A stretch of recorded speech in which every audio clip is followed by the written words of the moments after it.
This is the beginning of disc number 1 in the deposition of Dr. Mark Noar. This is in the matter of Wanda Saffer versus Mark Noar, MD, et al. And this is in the Circuit Court of Baltimore County, Maryland, case number 03-C-15-000350. Today's date is Friday, June 5th, 2015. The time is 2:37 p.m. Video operator today is Larry Newman, and our court reporter is Sherry Smith, both contracted by DTI Court Reporting Solutions. This video deposition is taking place at 1301 York Road, Suite 300, Lutherville, Maryland, 21093. Would our counsel please identify themselves and state whom they represent? Rodney M. Gaston, I represent Wanda Saffer. And I'm Neil Brown. I represent Dr. Noar and his professional association. And Corey Bender is also present. Would our reporter please swear in the witness? Okay, raise your right hand, please. Do you solemnly swear that the testimony you're about to give will be the truth, the whole truth, and nothing but the truth? I do. Okay. Doctor, could you please state your name and business address, please? Sure. Mark David Noar, business address 7402 York Road, Suite 101 to 100, Towson, Maryland, 21204. Doctor, I'm Rodney Gaston, and I represent Wanda Saffer in an action that's pending against you in the Circuit Court for Baltimore County. I've asked you to appear here today at your deposition to ask you some questions regarding your care and treatment of Wanda Saffer. But before we get started, I just want to go over a couple ground rules so we can obtain a clear record of the proceeding. The court report, although this matter is being videotaped, the court reporter is here to take down all of my questions and all of your answers. And she cannot take down a shake of the head or a nod. And for that reason, I just ask that all of your responses be verbal. Also, the court reporter can't take down both of us talking at the same time. In normal everyday life, it's very common for people to interrupt each other. And during the course of the deposition, you may even anticipate some of my questions and want to get the answer out right away. But I'll just ask, if you can be patient, let me finish asking my question before you answer it. And I'll try not to interrupt you while you're answering the question. Also, if you need to take a break at any time, just let me know. Does that sound okay with you, Doctor? Sounds great. Okay. Doctor, I'll show you what's been marked as exhibit number 1, which is your notice of deposition, which I sent to your counsel in this case. And what I'd like to go over, and your counsel can assist you as well, with some of the documents that I asked you to bring with you. And what I'll do, instead of reading word for word all of the sentences, I'll just refer to them by number 1. So for Schedule A, number 1, can you tell me what you brought with you today? Okay, so this is Neil Brown on behalf of Dr. Noar. So prior to the deposition, we produced a copy of Dr. Noar's file that had been printed off, and that was his complete file, I believe. You can take a look at it and confirm that concerning Ms. Saffer. Okay, hang on one second, Okay. Mr. Brown. If I could ask Doctor, what we've done is marked what has been proffered as your complete file as exhibit number 5. I'll ask you if you can take a look at that and tell me if that's a copy of your entire medical file for Wanda Saffer.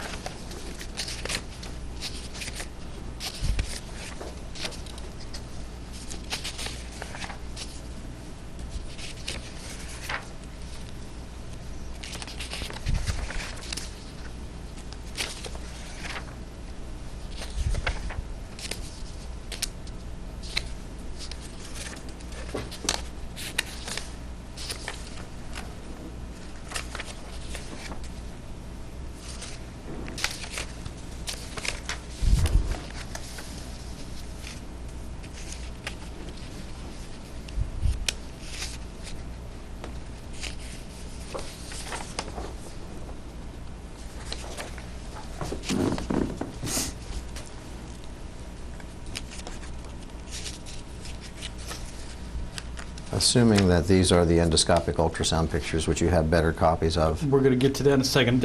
I believe they are, Doctor, but I'll ask you to Okay. compare and let us know if they are.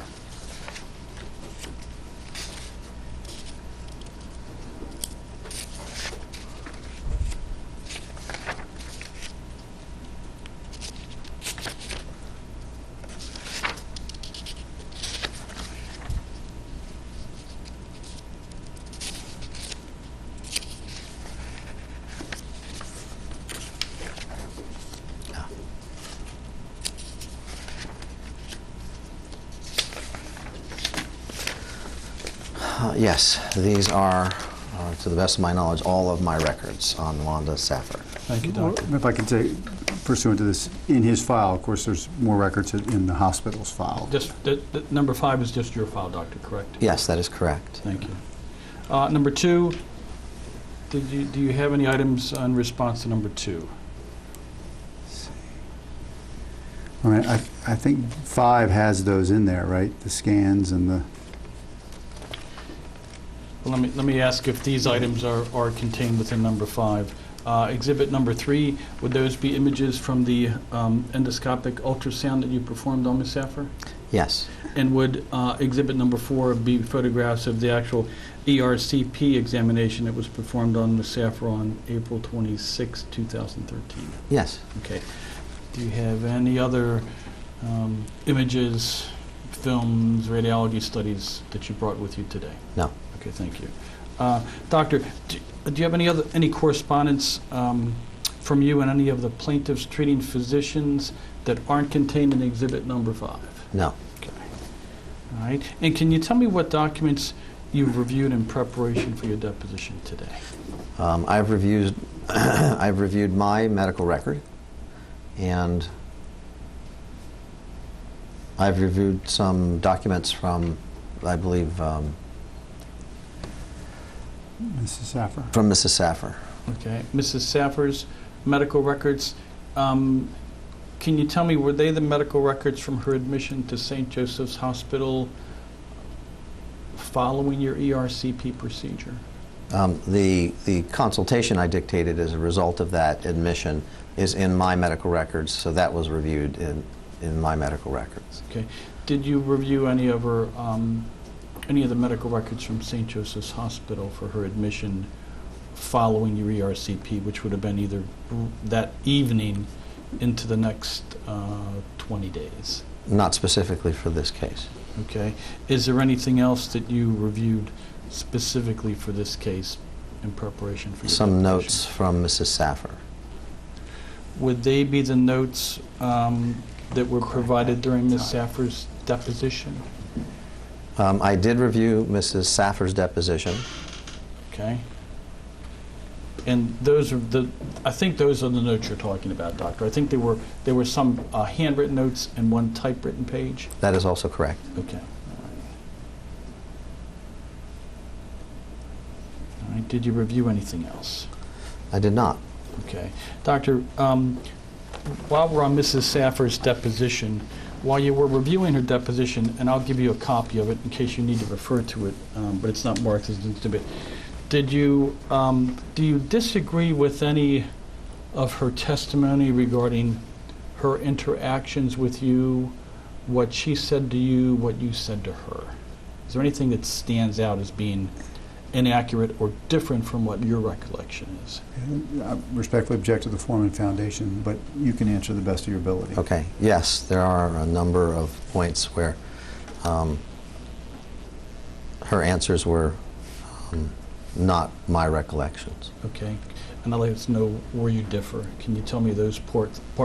And you can, if you can do it from your memory, that's great. If you need to look at the deposition, you can also use the deposition.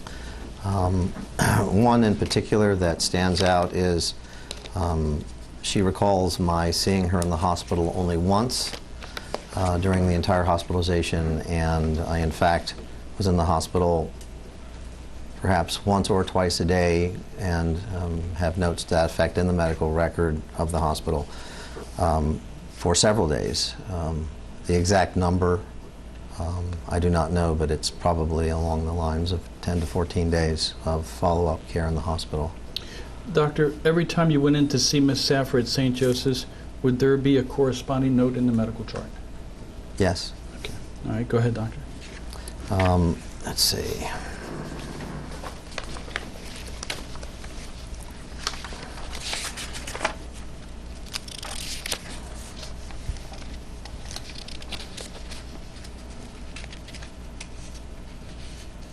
Oh, did you make any notes No. at all? None? Okay, thank you.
Her discussion on page 20, where she is reflecting on the topic of autoimmune pancreatitis and the different reasons to do the EGD, which is actually the endoscopic ultrasound that was performed. There was more discussion at that time with regard to the differential diagnosis and why the endoscopic ultrasound was needed beyond the scope of an autoimmune pancreatitis. Are those reasons contained in your written chart? They are. Okay, we'll go over that when we get to your chart. Thank you, Doctor.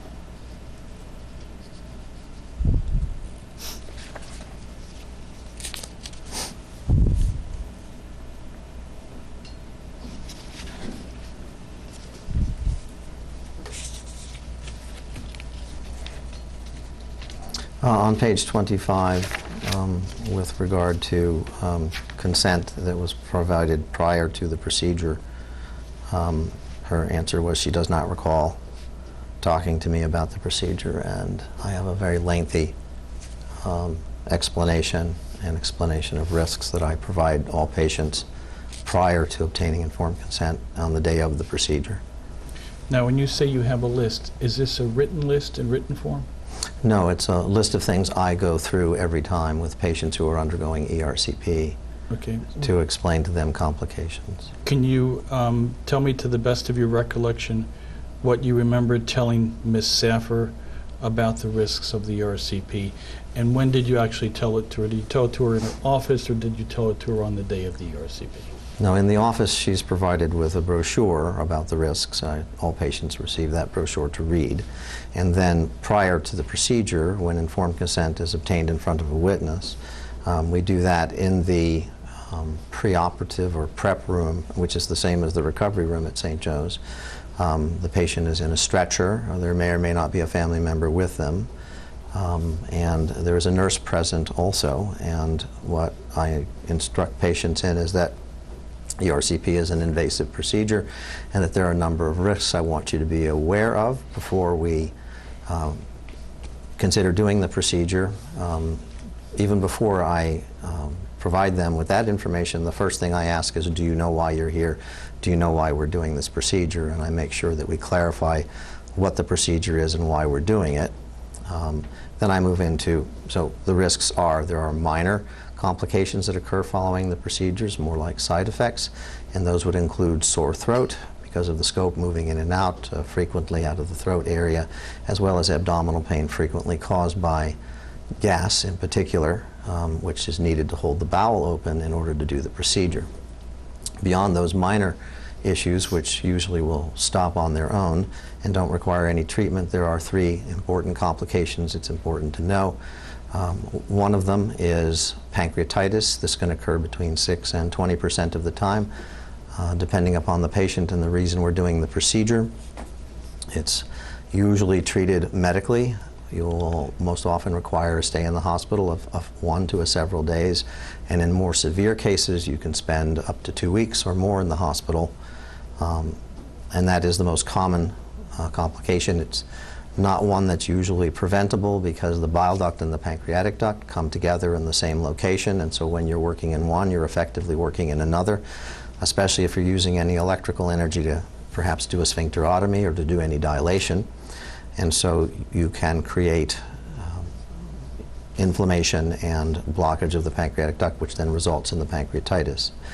The second complication is bleeding. Usually we will stop that bleeding immediately with an injection of epinephrine or adrenaline. Rarely, a radiologist may be required to go in through one of the blood vessels and to embolize a bleeding area if we can't stop it endoscopically or place a clip on it or inject it.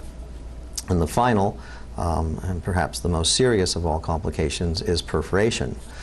Perforations occur inadvertently, again as the result of manipulation such as dilation or trying to cut the duct. When this does occur, early recognition is important, and I have had, at the time I said, given my experience of thousands of ERCPs, I have had 8 of those perforations that occurred, 7 of those patients, which is the majority, and that's how most of these perforations are treated, would just simply come into the hospital, be maintained without eating for a day or two. The perforations usually seal themselves. You might give antibiotics and then you go home. But there can be times when surgery is required, and so of the 8 perforations I have had occur under my watch, 7 of them went into the hospital for 24 hours and then came out and were fine, and 1 patient had to undergo surgery. Was Ms. Saffer that last patient that had to undergo surgery? No, she was not. Okay, so... I'm giving you what I would have said to her at the time. Oh, okay, thank you, doctor, thank you.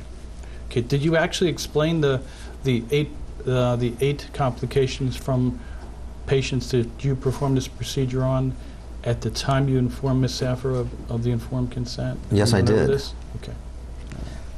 And then immediately following those explanations, the next question is, do you understand and do you want to continue on and do the procedure? The patient then has to indicate that they do understand and do the procedure, and then the nurse signs the document as a witness that this information was presented and that the patient signed. Okay. Do you know if Ms. Saffer was under sedation at the time you went over the risks and complications of the procedure with her? No, this is before the procedure begins. There's no preoperative medication given. And I believe that leads me to another point in the record, and that was she was asked if she was seen by an anesthesia person, and she had no recollection of having seen an anesthesia person, but at the hospital, anesthesia, before you even bring the patient into the room, has to meet with the patient, review their medical history, and also obtain a separate signed informed consent. Was the anesthesia in this case performed by a physician or a certified nurse anesthetist? And you can look at your report if you don't have an independent recollection. I don't have anywhere where it's recorded specifically who gave it, but at St. Joe's, it's always anesthesiologists who give the anesthesia. Do they stay around to monitor the patient after the dose of anesthesia is given, or is that taken over by a nurse anesthetist? They're present throughout the entire case. In the room right with the patient? As we're doing the procedure, they never leave the room. They are responsible for maintaining the anesthesia to the patient. Okay. Right. Now, other than the brochure that you handed to Ms. Saffer at the time you told her you were going to schedule her for the ERC procedure, and what you related to me here today with respect to the issue of informed consent, does that encompass the totality of the informed consent issue and what you reviewed with Ms. Saffer prior to her undergoing the ERCP? The brochure and the detailed explanation prior to the procedure are the only elements of informed consent that I had with Ms. Saffer. Thank you. All right. So, we were talking about Ms. Saffer's deposition testimony, and we got Yes. to the point of informed consent. So I'd ask you to continue on, Doctor, if you would. Yes, sir.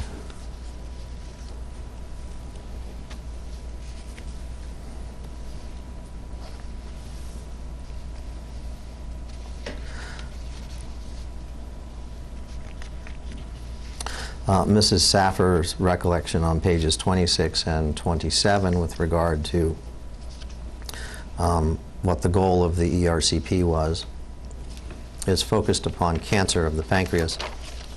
And in fact, we would have discussed the differential diagnosis, which was the reason for doing the ERCP. And what would that have been at that time, Doctor? It would either be a small tumor involving the ampulla or the pancreatic duct that was not visible using all the prior x-rays and the endoscopic ultrasound techniques that were done up until that point, or the possibility that she had chronic passage of small stones that would have led to scarring and therefore scarification of the opening where the bile duct and the pancreatic duct empty from the ampulla, and this would have caused also blockage, could cause blockage of the pancreatic duct. And that would have been the differential diagnosis that we discussed. Now, you're talking about a small tumor near the ampulla. Is this the location where the bile ducts enter the duodenum? This is a... I'm sorry, doctor, go ahead. I'm sorry, go ahead, finish your question. Or is it at some other location? The location where the bile ducts and the pancreatic duct come together jointly and empty into the duodenum is called the ampulla. Okay, so you weren't talking about a tumor in the pancreas itself when you were explaining the reasons for doing the ERCP. Would that be accurate? Correct. Okay. And doctor, you said it was to determine whether there was a small tumor at the ampulla which was not visible on any other studies. Did I get your testimony correct? Yes, sir. Okay. Why did you believe there was a small tumor that was not visible on any of the other studies in the area of the ampulla? So the differential diagnosis of a progressively dilating pancreatic duct with rising pancreatic enzymes and elevated pancreatic/inflammatory tumor markers, that is one of the differential diagnoses. But as I explained, another of the differential diagnoses is also scarification caused by chronic passage of stones. So during her endoscopic ultrasound, I was able to see that there were small stones in her gallbladder that would be passing, and then when they get stuck, they can create scar tissue, and then that can block the pancreatic duct and cause progressive dilation also. So those are the two elements in the differential diagnosis. Up until that time, she'd had an ultrasound, a CAT scan, an MRI, none of which showed any evidence of any tumor. The ultrasound originally raised a question of tumor. That was ruled out by the CAT scan and the MRI. And then the next test you would do, trying to stay as non-invasive as possible, is you would do an endoscopic ultrasound, which is good at recognizing tumors down to a very small size, but not below not below about 3 millimeters. And so since you can't visualize those tumors with endoscopic ultrasound below a certain size, the search for microscopic early tumor, with the goal being if you find it, you cure it, because surgery would be curative, again, trying to be conscientious and provide the best care possible. That's why it's in the differential diagnosis. Okay. I'm sorry, I didn't mean to interrupt you. All right, doctor, you said there's a size of a tumor below which cannot be visualized during a endoscopic ultrasound? Yes. In your experience, what is that size? It's somewhere between 0 and 3 millimeters.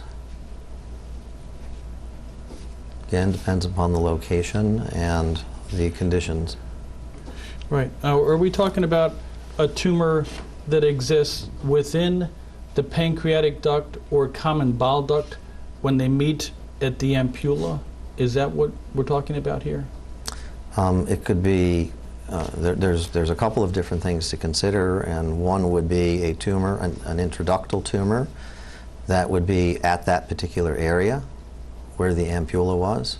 Another is a periampullary tumor, which is actually not in the duct itself, but around the duct, but there right behind the ampulla itself, as well as either scarification or even a very early bile duct tumor, but that would be a very unusual place for it. Isn't an MRI exam sensitive enough to pick up a tumor the size of 3 millimeters? It would be unusual for an MRI to be able to find that size tumor. Okay. If you can't find it is there any diagnostic study other than an invasive ERCP that you're aware of that a patient could undergo to detect a tumor the size of 3 millimeters or less near the ampulla? Any diagnostic study you're aware of? Beyond endoscopic ultrasound Right, beyond- and the X-ray Well, studies? Hold on. I'm talking about, let me back up. At the time you decided to do the ERCP, she had already underwent endoscopic ultrasound, correct? Yes, sir. And that was performed by you, if I'm not mistaken, correct? That is correct. Now, can an endoscopic ultrasound detect the tumor the size of 3 millimeters or less at the location of the ampulla? It's possible, but it's unusual to be able to have that kind of resolution with 100% certainty.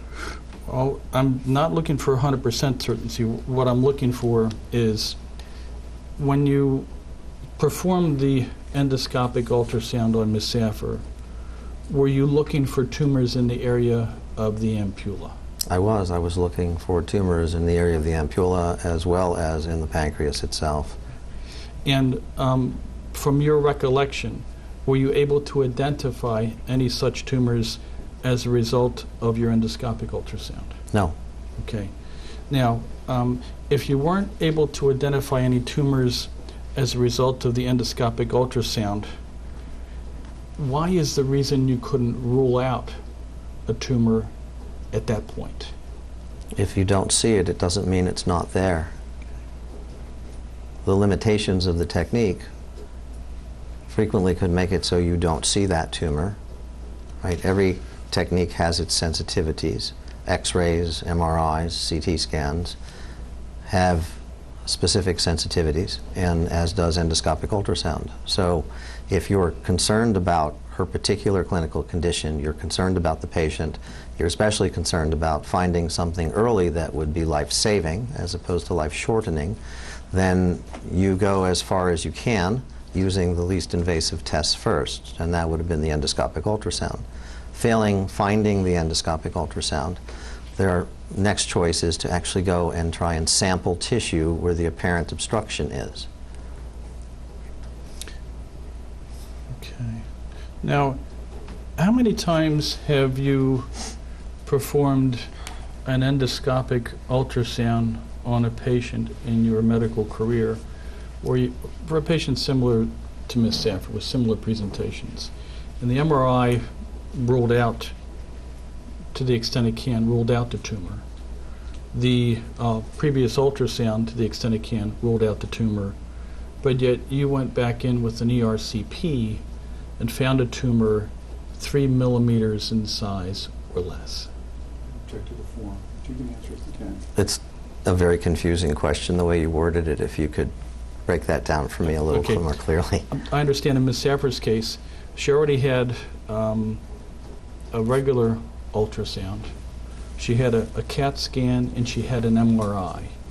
And I believe it's your testimony that the presence of a tumor was ruled out to the extent those tests can rule it out. Is that accurate? Yes. Okay. Now, what I want to know is how many similar patients like Ms. Saffer, where you've had an ultrasound, a CAT scan, an MRI, where the presence of the tumor was ruled out, but yet you decided to go in with an ERCP to look for a tumor 3 millimeters or less, and you actually found one. Object to the form. You can answer if you can. So I can't tell you the exact number. It is not an unusual reason to do an ERCP. And while having done many for that specific reason, I would conjecture the percentage is probably maybe 1 out of 50 you might find a malignancy. But the point is not whether you take a statistic and apply it to someone. The point here is that if there is a suspicion it could be, and you catch it early, you save someone's life by documenting it, and then they have surgery and the tumor is gone before. I mean, pancreatic cancer is one of the most deadly cancers that we have, and catch it early, it becomes curative. Okay. But I want to go back specifically in your practice. Can you tell me how many patients that you have treated fit Ms. Saffer's profile and clinical presentation, where you have a lady who's in her 70s, where the ultrasound, CAT scan, and MRI ruled out the tumor, but you decided to go ahead and use the RCP to try to find a tumor less than 3 millimeters? How many times has that happened in your practice? I mean, to the best of my recollection, I can't give you an exact number. It will be less than 100 times, but there have been more. Now, exactly like Mrs. Saffer, Similar. What I mean, what I'm talking about, where you have an ultrasound, a CAT scan, and an MRI that rule out the tumor. You don't see any tumor, but yet you decided in your own judgment to go back in with the ERCP to try to find a tumor less than 3 millimeters. And you said it's less than 100. Is it less than 25? I really can't give you an accurate number. How many of these procedures have you done on patients with similar, not exact presentations, but similar presentations as Ms. Saffer? Again, I can't give you an exact number. I've done thousands and thousands of ERCPs in my career. It's difficult for me to go back and think how many exactly, not even exactly matched those criteria, but where a suspicion of a tumor was present that wasn't visible on other studies. It's many, but I can't give you an exact number. Well, can you tell me the times where you had a suspicion, notwithstanding the fact that the ultrasound, CAT scan, and MRI were negative, where you went back in with an ERCP and found a tumor 3 millimeters or less? How many times that has actually happened? Again, I can't tell you an exact number of times. There have been many, but I can't tell you how many that number is. You can't tell me whether it's 5 or 50? It's going to be certainly more than 5, and it's going to be less than 100, but I can't tell you the exact number. Can you tell me, before you performed the procedure on Ms. Saffer, when was the last time we were able to find a 3 millimeter or less tumor in a patient under similar circumstances as Ms. Saffer? When was the last time before her? I don't recall. Okay. And how long have you been practicing medicine in the state, doctor? Since 1988. Okay. And would it be fair to say that you can't keep any, you don't have any statistics as to the number of times when you thought there was a tumor in a patient like Ms. Saffer and you were correct in finding it, or your examination didn't find it? I don't maintain prospective statistics on things like that. Okay.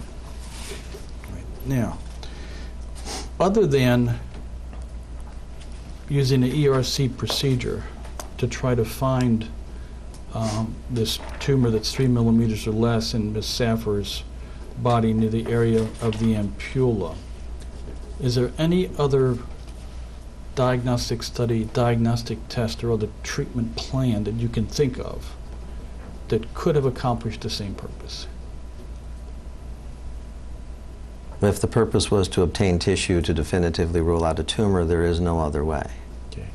Now, if I understand, when you use the endoscope and you go through the esophagus, down into the stomach, out through the stomach, into the first part of the intestine where the duodenum is, from reading your report, you had to do a sphincterotomy.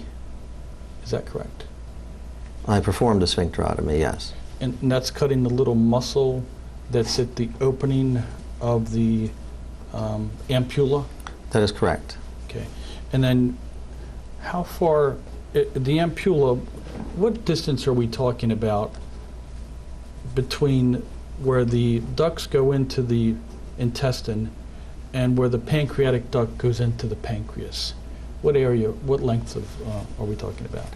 That's variable and will depend upon anatomy. So the bile duct can be, depending on how flat the ampulla is in the patient's anatomy, you can see intraduodenal, that's the portion of the bile duct within the intestinal tract, anywhere up to 2 centimeters or less. It can be as small as just 2 or 3 millimeters. As far as the pancreatic duct, you're talking about a few millimeters. Okay. Now, in this case, do you recall what the length of that duct was? The distance between where the ducts go in to the duodenum and where the duct went into the pancreas, in this case? I don't specifically recall. Okay. So it was your intention during the ERCP to brush the ampulla for cells, is that correct? My intent was to brush the opening of the pancreatic duct specifically for cells. Okay. If your suspicion is that there was a tumor 3 millimeters or less at the area of the ampulla, then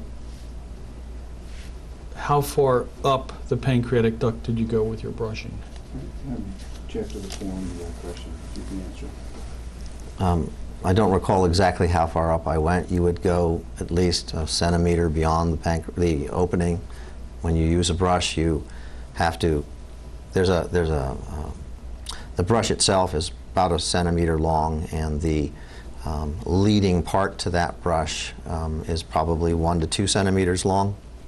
So to have that brush above the orifice of the pancreatic duct, you would have to be 3, 4 centimeters into the pancreatic duct and then pull it through to try and scrape cells off the lining of the pancreatic duct or the ampulla itself. Okay. So there would be no need to actually push the brush into the pancreas in order to perform the procedure you intended to do on Ms. Safford. Would that be correct? Correct. Okay. Did your brush go into the pancreas? It did not. Okay. So at no time did the brushing go actually into Ms. Safford's pancreas? It did not. Okay. Now, when you're doing this ERCP brushing, is it done under a fluoroscope? It is. Okay. And did you take any pictures of that procedure while you were doing it? I did save some images, yes. Okay. Do you know where those images are? They're in this record. Oh, I'm sorry. Are the images contained in exhibit number 4?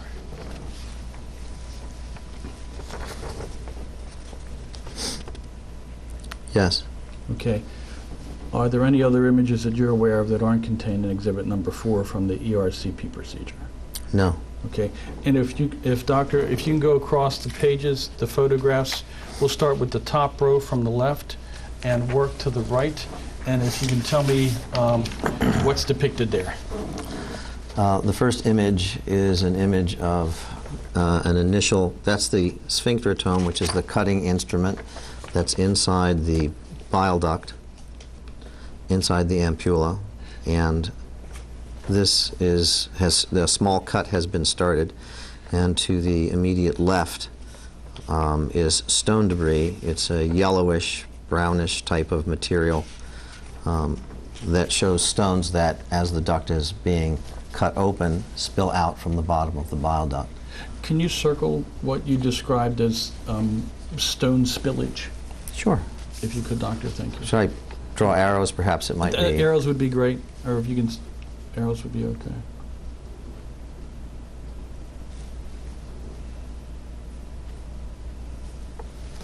Okay. And that blue device, is that the sphincterotome that you're talking about, Doctor? Yes, that is the instrument that's used to cut. Now, can you tell me which duct we're seeing there? Or is that the entrance of the ampulla as you're going up through the intestine? Well, the papillotome is sitting in the bile duct, Which is it? coming out through the ampulla into the intestine. Okay. Is there a distinction as to whether it's a pancreatic duct or a common bile duct at that point? There is before you do the cut, because you can see it radiographically, and so you can see where your catheter is. You put the catheter up into the duct, and then you pull it back to maintain the proper amount of wire, and then you can begin your cut at that point. Okay. So this would be the common bile duct? Yes, sir. Okay. All right. Is there anything else that you'd like to describe in that first picture? Just at that point, only a very small incision has been made. Okay. Let's go over to, actually these pictures are numbered. Let's go over to picture number 2, which is second from the left on the top row. Can you tell me what's depicted there, Doctor? This is just another image. At this point, the catheter is further up inside the bile duct and has been pulled back, and some additional stone debris is seen on the edge of the catheter and on the wall of the intestine. Okay. Can you put arrows where you see the stone debris?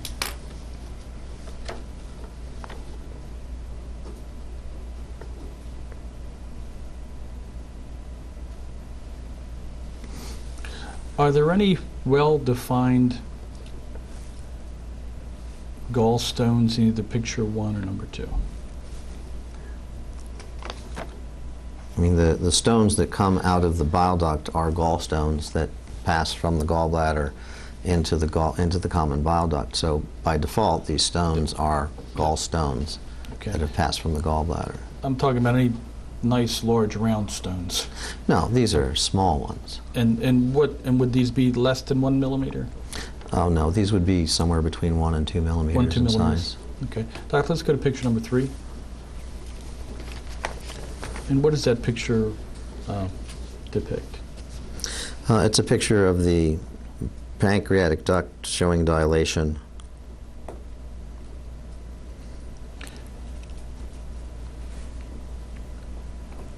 Is there anything inside the duct at that time? No, Okay.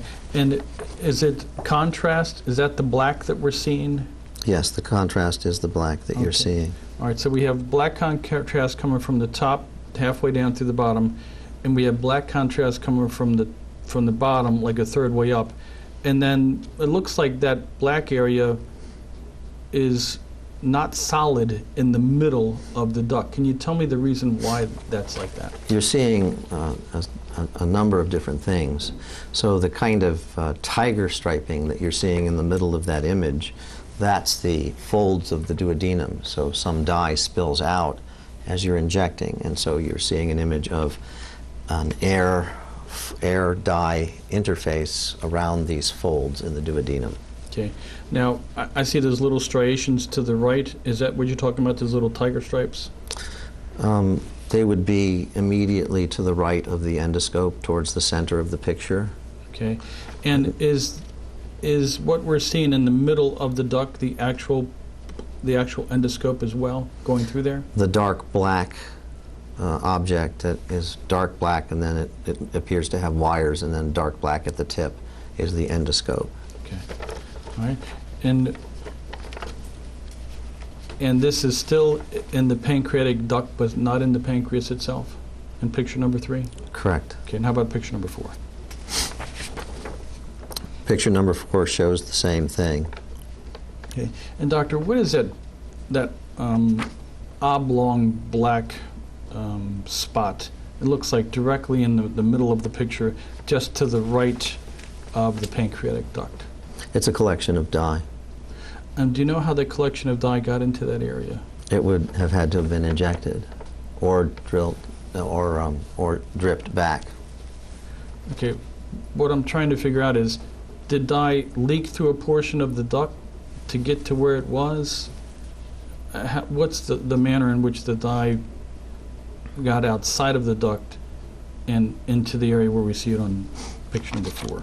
It's difficult to say from this particular picture. So that could either represent a leakage, or this could represent a collection of dye in the duodenal bulb, which is the first portion of the duodenum that would sit right at about that area. Okay. And where would the pancreas be in relationship to what we're seeing in picture number 4? Is it above at 12 o'clock to 9 o'clock, 6 o'clock, or 3 o'clock? It would head towards 12 o'clock from the bottom of the endoscope, and then it would then, if the full duct was filled, it would gradually move off towards the right, perhaps towards 1 or 2 o'clock. Okay. And doctor, number 5, is that still the pancreatic duct that filled with that black contrast that we're looking at? So the pancreatic duct, it would be the section towards the bottom, maybe towards 5 o'clock. That is a fusiform appearance, so the dye stays within the duct itself. You then have that dye collection, and then you'll see the rest of the pancreatic duct continues onward up towards that 1 o'clock, 2 o'clock position as a thread of dye. Okay. So maybe we're talking about 2 different things.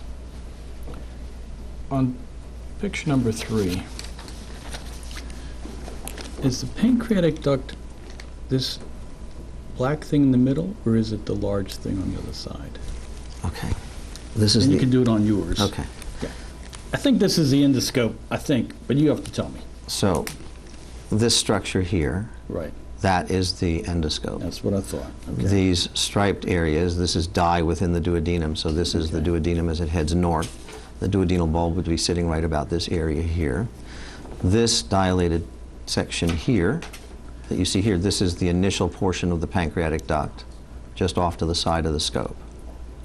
All right, can you put an arrow pointing to that initial portion of the pancreatic duct just off to the side of the scope? Okay, great. And then if you could just put a PD and another arrow as to where the pancreatic duct is going up towards the 12 o'clock position.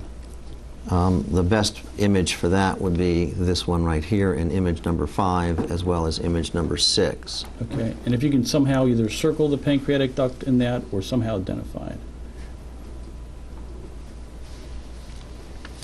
Okay. All right. Thank you, doctor. Sure. Now,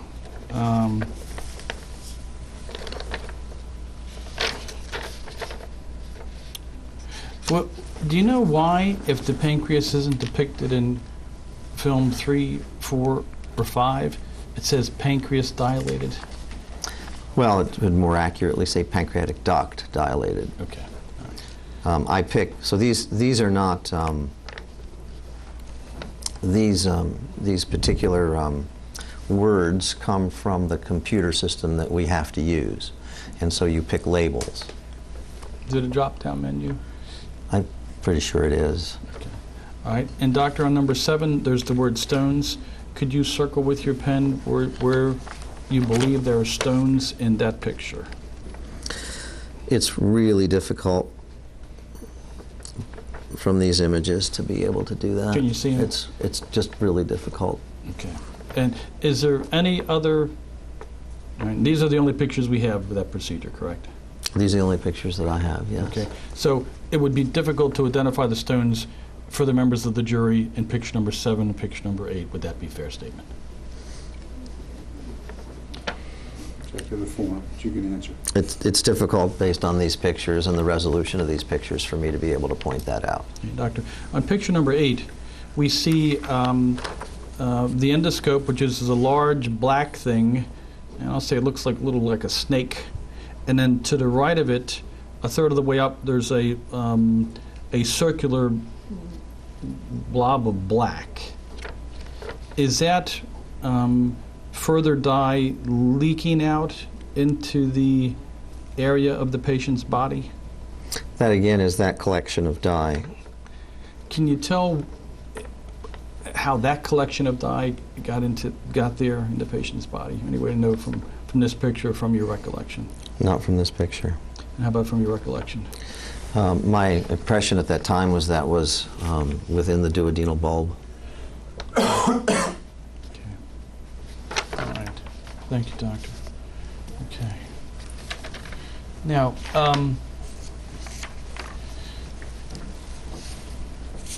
when you perform a brushing, you're actually scraping cells from the inside of the duct. Would that be correct? Yes, you're collecting cells. Okay. And you have to scrape them off of the duct itself, and does not that result in trauma? Not really. Okay. If it doesn't result in trauma, then how does it result in pancreatitis? If pancreatitis isn't trauma from the actual procedure itself, then how does a patient like Ms. Safford develop pancreatitis from the brushing? Check to the form that you can answer. So the brush itself is a soft nylon brush that is pulled through an opening, and much like you would drag your nails across your skin, picks up cells that are loose along the wall of the pancreatic duct. That in of itself, that particular maneuver, would not cause pancreatitis. Okay. Do you have an opinion as to what caused the pancreatitis in Ms. Safford following your ERCP procedure? It resulted from the sphincterotomy that was performed to remove the stones from her bile duct. The cutting of the muscle itself is what resulted in the pancreatitis? Yes. Okay. Not the scraping of the bile duct? No. Okay. Can you tell me why you believe that's true, the basis for that? Brushing is an extremely benign procedure. It's really never been associated with the development of acute pancreatitis. Pancreatitis is most often associated with the heating, cutting, creation of edema or swelling as a result of cutting or dilation to the sphincter tissues, which then causes a swelling and a narrowing of the opening of the pancreatic duct and blockage. Okay. Do you perform a sphincterotomy in every ERCP procedure that you perform on a patient? The vast majority. Okay. Do you make the decision before, or do you before the operation begins? Before the procedure begins, or do you make the decision once you're inside the patient's intestines with the endoscope? That would depend upon the reason for the procedure. Can you tell me when you made the decision to do the sphincterotomy in Ms. Saffer's case, and why? At the time of the ERCP, the decision was made. Now, at the time, does that mean before you started it? Or No, that's sorry, I didn't mean to cut you off. Yeah. When you mean at the time, I just don't know where in time in the patient's body you made that decision. Okay. The decision was specifically made after the ERCP had been started and after attempts were made to insert or to cannulate into the bile duct.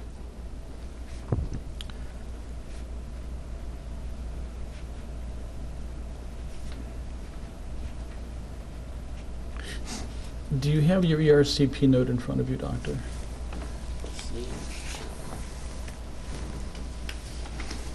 I think it's in Exhibit 5. Yes. Okay.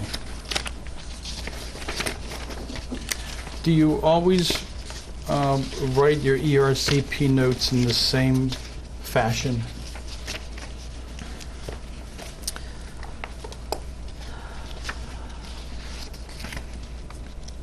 The notes are scripted because you're using a computer that provides the text. It's a program where you pull items off a list or select items off of a list, and then there's verbiage that comes standard associated with that list. At St. Joe's, that is the system that's used. So the system that's used at St. Joseph's Hospital does not allow the doctors such as yourself to type in words to identify how the procedure is performed? That could be done supplementally. Okay. In this case, did you choose to use the software program at St. Joseph's in order to put together the procedure note for Ms. Saffer's ERCP performed on April 26, 2013? Yes. Okay. Did you add any words yourself other than that were not already contained in the computer software program?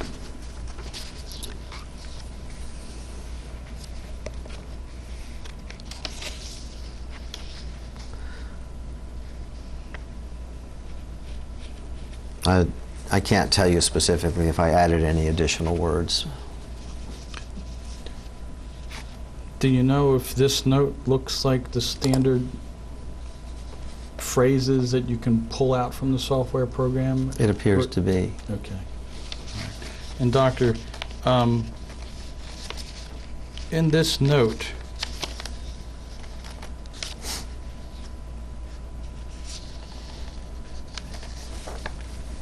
can you tell me where it indicates that you made multiple attempts to place the cannula through the ampulla and was unable to do so and then had to resort to a sphincterotomy? It doesn't say that in this note. Do you usually, when that usually happens, where you have made several attempts to enter the ampulla with the cannula and can't do so, and then have to resort to a sphincterotomy. Is that something you normally put in the operative note? There are times when you would. This particular computer system, I believe, to the best of my recollection, does allow a drop down for cannulation and a number of attempts.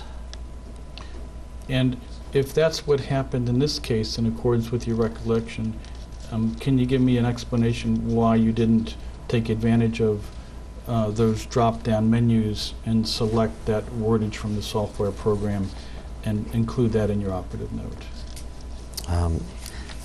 I cannot remember specifically, but in this particular case, it's likely because it didn't take multiple attempts. Well, do you have a recollection, going back to April of 2013, how many attempts it took you to put the cannula into the ampulla that were failed before you went to the sphincterotomy? I do not. Could have been 1, could have been 6. It's more likely 1 or 2. And how is it that you remember that it was 1 or 2, and you simply didn't go in and decide to do the sphincterotomy from the beginning? The decision to do the sphincterotomy was not based upon the number of cannulation attempts. Okay, why don't you tell me what caused you to use a sphincterotomy in this case if it wasn't because of the number of failed cannulation attempts? Because the ampulla itself was quite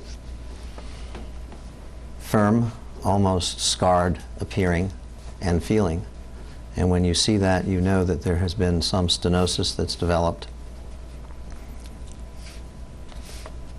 And because of the suspicion, it's not suspicion, based upon the endoscopic ultrasound, I already knew that she had gall stones that were very small. And because of the clinical presentation, the prior history of elevated liver function tests, the presence of the stones, and the portion of the differential diagnosis that includes scar tissue causing scarring of the ampulla and blockage, that is a sufficient reason to think about doing a sphincterotomy. Now, in this particular case, before you don't just simply insert the cannula and do a sphincterotomy. You do a cholangiogram, and on the cholangiogram, which unfortunately is not easy to see here, one is small stones are reported to be seen in images 7 and 8, and as the papillotome is withdrawn, as it goes into the duct and out of the duct for positioning purposes, when you pull stones out of the duct, as you can see here in this image, that is an indication for sphincterotomy. Did the sphincterotomy already occur before picture number 1 was snapped?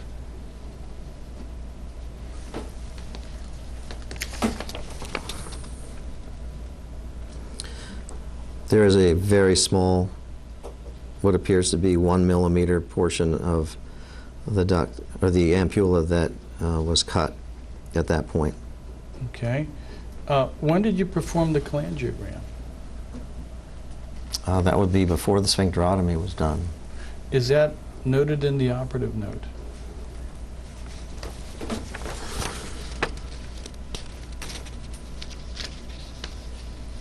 It is not. Okay. So cholangiogram is simply an introduction of dye into the bile ducts so that you can, does it sort of map out the ducts for you on the screen? The cholangiogram is to document where the duct is, that you are in fact in the duct, and if you see any debris, to guide you towards decisions such as sphincterotomy. Okay. Will the cholangiogram, once the dye is in the duct, allow you to see the stones inside the duct, or does the dye, because it's black, block your vision of the stones? The dye can block your vision of the stones, especially if it becomes quite dense. But in the beginning, you can see stones. You can see, in fact, small numbers of stones as they move up and down as the dye is going into the duct. Okay. What I'm trying to figure out is, how do you get the tip of the endoscope, either the wire or the tube structure, past the ampulla in order to inject dye into the patient's duct without performing the sphincterotomy first, if there's scar tissue there and if the first couple attempts failed? The routine is to enter the bile duct before you would perform an incision and illuminate the bile duct with dye so that you had a reason for doing the sphincterotomy. Okay. How do you enter the bile duct? By what mechanism? You can either place the cannula directly in, or if it's, or you can put a guide wire through the cannula and into the bile duct initially. Okay. Maybe I'm confused, doctor. I'm trying to figure out at what point of this procedure did you actually inject dye into the duct in order to do the cholangiogram? It would have been at the very beginning of the procedure. That's before the sphincterotomy occurred? Correct. Okay. If you were able to get either the cannula or the tube into the bile duct and have access to it in order to inject the dye, why is there a need then to perform a sphincterotomy if you're already in the duct? When you see stones, the need to perform the sphincterotomy is to unblock the duct and remove the stones. Okay, so the reason for the sphincterotomy was to unblock the duct and to remove the stones. Do I have that correct? That is one of the reasons for the sphincterotomy in this case. Okay. What's the other reason? At the time, my impression was that there was also scar tissue, and so this helps to unblock not only the bile duct but also the pancreatic duct. Well, which if there wasn't scar tissue, you would have still done the sphincterotomy, correct? To get the stones out? Not necessarily. If there was no scar tissue, stones can be removed by dilating, using a dilation balloon to open the ampulla instead. Did you attempt a dilation balloon before you performed the sphincterotomy? There was no indication for it because of the sphincter scarring. Well, is that means that you didn't use the dilation balloon before you performed the sphincterotomy? It means that it wasn't going to be used because of the indication for doing the sphincterotomy and because of the scar tissue. Okay. And you developed that information after you were inside the intestine and then looking into the ampulla with the scope? That is correct. Okay. All right. Now,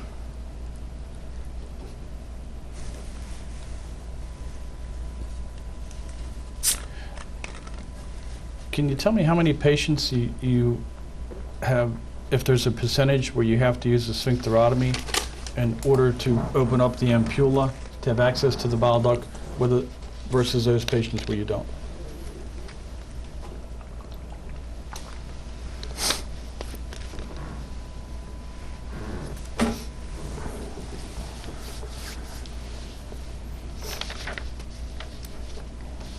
If I could get you to ask that in another way. Sure. Actually, Mr. Gasson, since I was waiting for you to sort of move into another area, this may be a good time. I need to take a 2-minute break. Perfect. Okay.